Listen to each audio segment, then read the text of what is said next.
Un rompecabezas que ha sacado de quicio a más de uno. Un reto cuya dificultad es tan elevada que solo unos pocos se proponen solucionarlo. El producto de un inventor quien jamás imaginó que crearía un desafío ahora conocido por todo el mundo. Un cubo que será referente de una década entera. ¿Qué tal? Esto es Nerdy y hoy conocerás todo acerca del cubo de Rubik.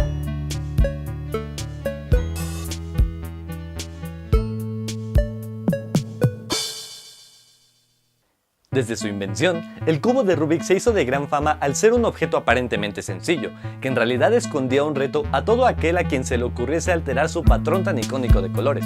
Pero, ¿quién fue la persona responsable de crear tan popular rompecabezas? El culpable del dolor de cabeza de varios fue el arquitecto, escultor y diseñador de origen húngaro, Erno Rubik. Erno Rubik nació el 13 de julio de 1944, en Budapest, Hungría.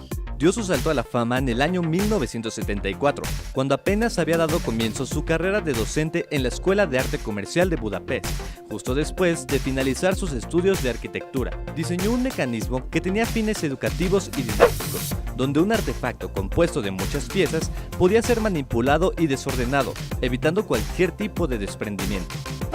Tras terminado su primer prototipo, Erno se percató de que el cubo tenía muchas posibilidades de ser alterado, y más importante aún, que devolverlo a su estado original era una tarea muy difícil. Fue entonces cuando se dio cuenta de que había creado un rompecabezas tridimensional. Pronto, su cubo mágico, como se le dio a conocer, se hizo popular en todo el mundo y no tardó en patentarlo y en comercializarlo, convirtiéndose en el creador de uno de los objetos más populares de la década de los 80. Pero si alguna vez has tenido uno en tus manos, seguramente te has dado cuenta que una vez alterado su estado original, resolverlo es algo complicado. Y quizás te has preguntado cómo es que puede ser tan complejo si las piezas nunca se desprenden y se mantienen en contacto las unas con las otras. Bueno, pues estás por conocer el interior de un cubo de Rubik. El cubo se compone de 26 módulos, que una vez armados aparentan ser cubos más pequeños, pero en realidad son 3 tipos distintos de piezas cuya forma hacen posible que la estructura jamás se desmonte cuando manipulemos al rompecabezas: las esquinas, las aristas y los centros. La clave para que funcione tan complejo reto es la presencia de un núcleo, el cual se conecta directamente a los centros mediante tornillos, que en la mayoría de las ocasiones puedes acceder para ajustar la firmeza del giro a tu gusto.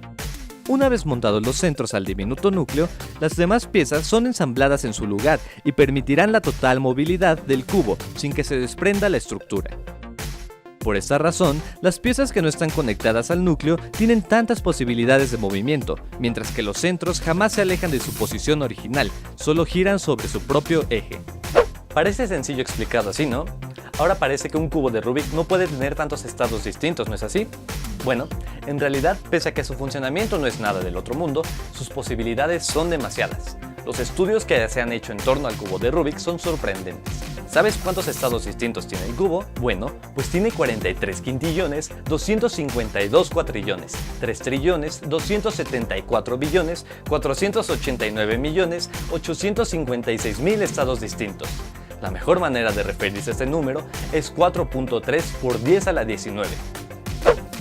Ahora bien, pese a que este número nos pueda aterrorizar a intentar resolver el cubo nuevamente en la vida, imagina por un momento que eres un ser de infinito conocimiento, un ser ajeno al errante ser humano, una especie de Dios.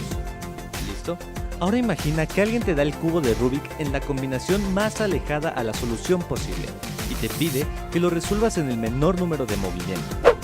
Si hicieras esta hazaña, el número de movimientos que harías sería 20, no 19, no 18, 20. Los matemáticos nombraron a este número como el número de Dios, porque se necesita ser una especie de Dios para darle solución a un reto de este calibre. El número nos dice que no importa en qué estado del original se encuentre el cubo, siempre se podrá resolver en 20 o en menos movimientos. Evidentemente lograr esto haciendo simples mortales nos es imposible, pero seguramente te preguntarás, ¿cómo se sabe que el número de Dios es 20? ¿Acaso revisaron cada una de las 43 quintillones de posibilidades? Pues sí, en efecto se hicieron. En el 2010, gracias a la ayuda de las grandes computadoras de los cuarteles generales de Google en San Francisco, los matemáticos hicieron el código para deducir la menor cantidad de movimientos para solucionar cada una de las posibilidades. Evidentemente, comprimieron aquellas posibilidades que son parecidas entre sí y poder así correr el programa. Y se dedujo que el número de Dios es 20. Ahora bien, ¿Cuál es ese estado tan complejo que le tomaría a un ser de infinito conocimiento resolver el cubo en 20 movimientos? Ese es el llamado Super Flip, un estado que a simple vista no parece ser tan complejo, pero no puede ser resuelto en menos de 20 movimientos, por lo que se llegó a la conclusión de que es la combinación más alejada a la solución de un cubo de Rubik. El número solo aplica para el cubo de Rubik clásico, pues recordemos que a partir de ese invento se crearon muchísimos más rompecabezas tridimensionales, con mayor o menor complejidad. Por cierto, un movimiento en el cubo de Rubik cuenta como un cuarto de giro, medio giro o un cuarto de giro en la dirección opuesta. De hecho, se creó una notación para que mediante letras se pudieran realizar algoritmos para resolver o llegar a un estado determinado. Para ello, se le asignó un nombre a cada una de las caras del cubo. Tenemos a right, left, up, down, front y back. Todas las caras deben moverse en el sentido de las manecillas del reloj, a menos que sean R', L', U', D', F' o B'. En ese caso, se girarán en sentido opuesto. Para realizar el Super Flip, se tiene que realizar el siguiente algoritmo: U, R2, F, B, R, B2, R, U2, L, B2, R, U', D', R2, F, R', L, B2, U2 y F2. Y listo, se ha llegado al Super Flip. Si no lo notaste, me tomó 20 movimientos realizarlo, y de volverlo a hacer, quedaría en el estado en el cual comencé. Es una de las propiedades que tiene esta combinación. Aún con todos estos números asombrosos, hay personas que compiten para resolver el cubo de Rubik en el menor tiempo posible, girando el cubo con rapidez sobrehumana. Es verdad que no logran resolverlo en el menor número de movimientos posible, pero sí en el menor tiempo. A esta actividad se le conoce como Speed Cubing, y para el mes de diciembre del 2016, el australiano Felix Semdex rompió el récord mundial al resolver el cubo en 4.73 segundos. Por si fuera poco, él también rompió el récord del cubo 4x4,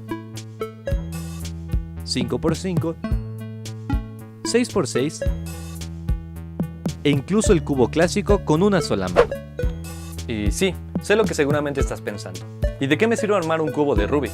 Pues de hecho, se ha demostrado que armar uno desarrolla tu memoria, tu capacidad de concentración, mejora tu capacidad de razonamiento lógico y tu capacidad de procesar información en 3 dimensiones. Aún hay mucho que contar en el mundo que Erno Rubik inconscientemente creó con su invento de ya más de 4 décadas, y puede que en un futuro haga un tutorial mostrándote cómo se resuelve el reto. Y con eso termina este episodio de Nerdy, pero nos vemos pronto para conocer otras historias, biografías y explicaciones increíbles. Hasta la próxima, y no olvides que siempre hay cosas nuevas por saber.